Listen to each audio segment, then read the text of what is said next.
Assalamualaikum. Salam. Oke, monggo Mbak Esti, silakan masuk. Monggo silakan duduk nanti. Saya tutup pintunya dulu nggih.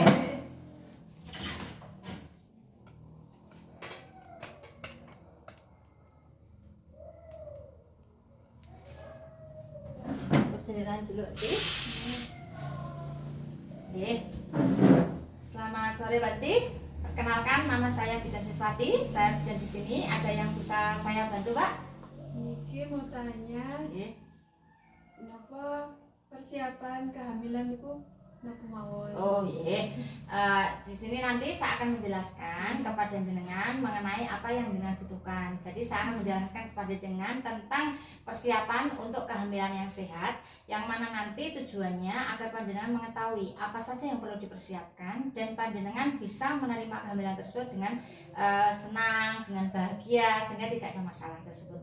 Nah, kira-kira sebelumnya pernah mendengar atau pernah membaca atau belum, Mbak? Belum. Kalau belum saya terangkan, nggih. Nah, di sini untuk persiapan untuk kehamilan yang sehat itu ada beberapa hal. Yang pertama adalah persiapan secara psikologis, yang kedua persiapan secara fisik, yang ketiga persiapan secara finansial, yang keempatnya adalah persiapan secara pengetahuan, serta yang terakhir adalah panjenengan perlu ketahui tentang usia yang aman untuk kehamilan sendiri. Oke, ini saya jelaskan satu persatu. Yang pertama adalah persiapan secara psikologis. Persiapan secara psikologis ini berarti mempersiapkan secara pikiran, secara perasaan agar kehamilan ini bisa sehat. Apa saja yang perlu dipersiapkan? Yang pertama adalah panjenengan harus mempersiapkan dan harus meyakinkan diri bahwa saat ini kalau panjenengan menginginkan kehamilan itu benar-benar menginginkan kehamilan tersebut. Jadi ketika mengalami hal-hal misal perubahan pada kehamilan itu panjenengan tidak menjadi hal yang berat gitu, menjadi tetap senang, tetap bahagia seperti itu. Yang kedua, kehamilan itu tidak boleh dipaksa. Jadi ibaratnya panjenengan apabila ingin hamil itu tidak boleh terpaksa. Mungkin panjenengan belum menginginkan, tetapi kok keluarga sudah harus hamil itu tidak boleh, karena yang menjalani panjenengan. Jadi harus benar-benar dari hatinya panjenengan pengen hamil, tidak boleh dipaksa. Lalu di sini panjenengan tidak boleh stres saat hamil, karena kalau saat hamil stres ini dapat mempengaruhi tumbuh kembang dari janinnya sendiri. Dan seterusnya tidak boleh seorang suami ataupun sekeluarga ini memaksa panjenengan harus jenis kelaminnya laki-laki atau perempuan, itu tidak boleh, karena jenis kelamin ini nanti yang menentukan Allah. Kita hanya bisa berusaha saja. Dan yang terakhir, panjenengan itu dalam kehamilan tidak boleh mengalami KDRT atau kekerasan dalam rumah tangga. Karena apa? Karena kalau ada kekerasan itu menyebabkan pikiran, itu nanti akan mempengaruhi dari tumbuh kembang janin Anda, serta jenengan sendiri mengalami kehamilan itu tidak sehat seperti itu. Yang kedua adalah persiapan fisik. Dari persiapan fisik, jenengan perlu mempersiapkan satu adalah pola hidup sehat.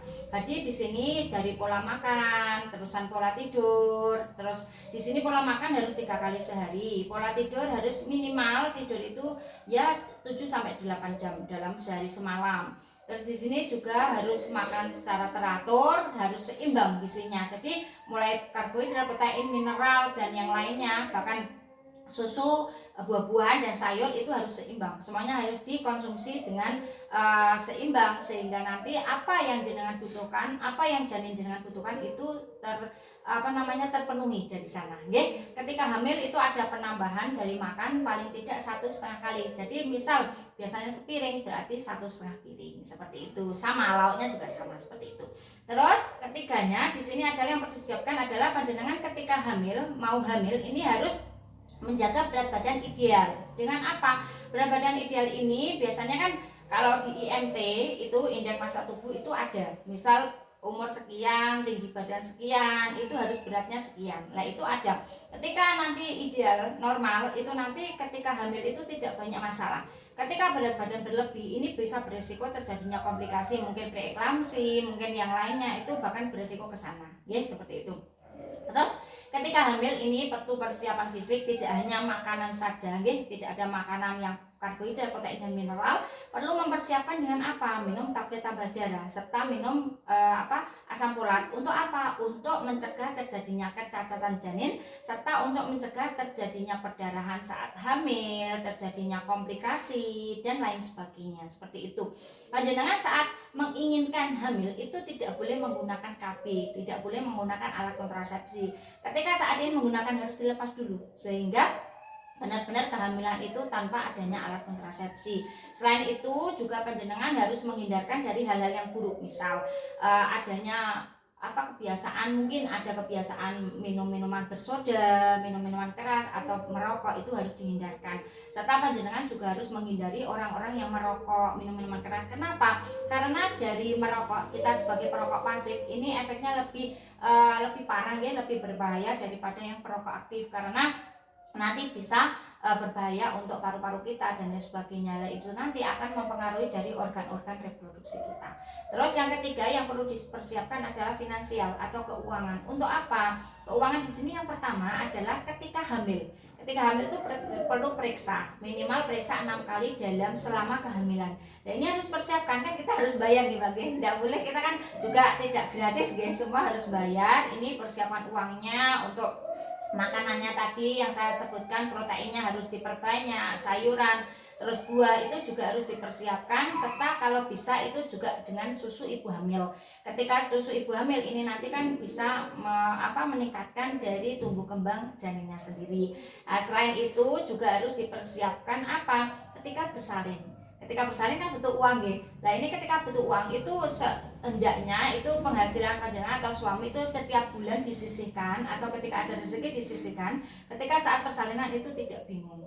Nah selain itu di persalinan juga tidak hanya butuh uang, tetapi juga harus dipersiapkan, misal ada pendonor darah, pendamping persalinan, besok harus bersalin di mana dan lain sebagainya, itu harus perlu dipersiapkan. Siapa penolongnya, sehingga nanti kalau misal mau bersalin di sini kan, oh ya langsung ke sini, tidak usah mikir-mikir ke sana kemari gitu, nggih. Nah itu dari persalinan. Nah setelah itu jenengan lahiran itu kan harus mempersiapkan untuk adiknya sendiri. Yang pertama bajunya, mungkin box bayi, mungkin pampers dan perlengkapan yang lain itu harus dipersiapkan. Karena apa? Ketika nanti uang ini kurang, nanti akan mempengaruhi pikiran kita. Kalau pikiran kita mikir yang macam-macam, otomatis nanti akan menyebabkan stres. Dan ketika setelah persalinan kok stres, itu nanti ASI-nya berkurang dan justru malah bayinya itu tidak bisa menyusu panjenengan, malah susu formula itu kan tidak baik juga. Nah, terus selain itu juga perlu diperhatikan bahwa yang perlu dipersiapkan adalah pengetahuan. Pengetahuan di sini adalah meliputi satu adalah perencanaan kehamilan. Jadi seperti yang saya jelaskan tadi, perencanaan kehamilan itu tadi ada persiapan psikologi, fisik, uang dan lain sebagainya, itu harus dipersiapkan dengan matang. Yang kedua adalah pengetahuan mengenai kehamilan. Saat kehamilan itu ada perubahan, misal mengalami mual muntah, misal perut membesar dan sebagainya, mengalami pusing atau pegel-pegel, itu memang normal. Tapi di situ perlu panjenengan pelajari agar nanti tidak bingung ketika jenengan alami. Oke? Mungkin ada komplikasi-komplikasi pada kehamilan, perlu diwaspadai.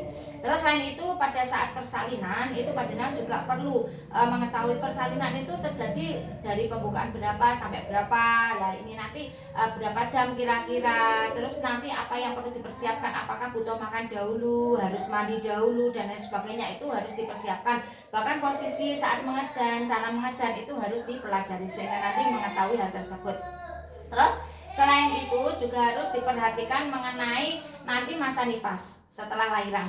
Masa nifas ini kan ada perubahan-perubahan. Mungkin panjenengan yang biasanya kok tidur nyenyak, lah sekarang ada bayinya harus begadang dan lain sebagainya, itu harus dipersiapkan. Terus nanti juga harus menyusui dan lain sebagainya, itu harus dipersiapkan dengan matang sehingga nanti panjenengan kalau sudah mengetahui ilmunya itu tidak kagok, tidak bingung gitu nggih. Nah, terus yang terakhir adalah ilmu tentang perawatan bayi. Jadi di sini bayi itu butuh dirawat, butuh dimandikan, butuh ganti baju, mungkin pada saat pipis atau lain sebagainya. Bayi menangis itu kenapa? Serta nanti ibaratnya bayinya ini saat ibaratnya sakit dan lain sebagainya, panjenengan sudah mengetahui hal tersebut. Bahkan tali pusatnya ini harus dijaga agar tidak terjadi infeksi, ya, seperti itu. Terus yang terakhir adalah tentang usia aman untuk hamil, yaitu usia antara lebih dari 20 tahun sampai kurang dari sama dengan 35 tahun. Dari usia maksimal untuk hamil itu 35 tahun dan usia minimal itu 20 tahun. Kenapa? Karena kurang dari 20 tahun ini organ reproduksi belum terbentuk secara sempurna sehingga bisa terjadi hal-hal yang tidak baik. Kalau lebih dari 35 tahun ini organ-organ reproduksi itu mulai menurun fungsinya sehingga nanti apabila ngeden mungkin kurang dan usia-usia tersebut biasanya menimbulkan kecacatan janin atau mungkin perdarahan dan lain sebagainya. Jadi perlu dihindari ketika kehamilan itu diusahakan terjadi pada usia minim 20 tahun sampai 35 tahun seperti itu. Apakah ada yang mau ditanyakan? Pasti? Lahiran di sini habis berapa? Kira-kira kalau lahiran itu bersiapkan antara 2 juta sampai 2.500.000 sehingga nanti panjenengan bisa mempersiapkan seperti itu. Ada lagi yang ditanyakan? Nggak ada. Sudah jelas, Sudah jelas. Saya tanya sedikit. Tadi ada perubahan-perubahan berbagai macam. Apakah ibaratnya kalau persiapan keuangan itu tadi seperti yang jenengan tanyakan, kecuali persalinan itu untuk biaya apa saja yang perlu dipersiapkan, Mbak Sti? Kehamilannya itu untuk apa saja? Misal periksa, Periksa, terus makanan, terus setelah lahiran yang perlu dipersiapkan untuk bayinya apa saja? Pakaian bayi, perlengkapan bayi. Betul. Sudah jelas berarti kalau nanti misal kurang jelas ada yang mau ditanyakan bisa WA bisa WA saya tulis dulu. Telah dilakukan KIE persiapan kehamilan sehat pada Ibu Siti dan sudah jelas pada tanggal 8 Juli 2023 pukul 15. Bu sudah mengerti pemberi asuhan, pemberi KIE sesuai. Demikian Mbak Siti tentang persiapan kehamilan sehat. Semoga nanti misalkan jenengan ibaratnya mempersiapkan, semoga nanti semuanya baik saja, tidak ada masalah. Terima kasih atas kerjasamanya. Apabila nanti ada yang mau ditanyakan bisa panjenengan WA saya. Hati-hati di jalan, salam keluarga.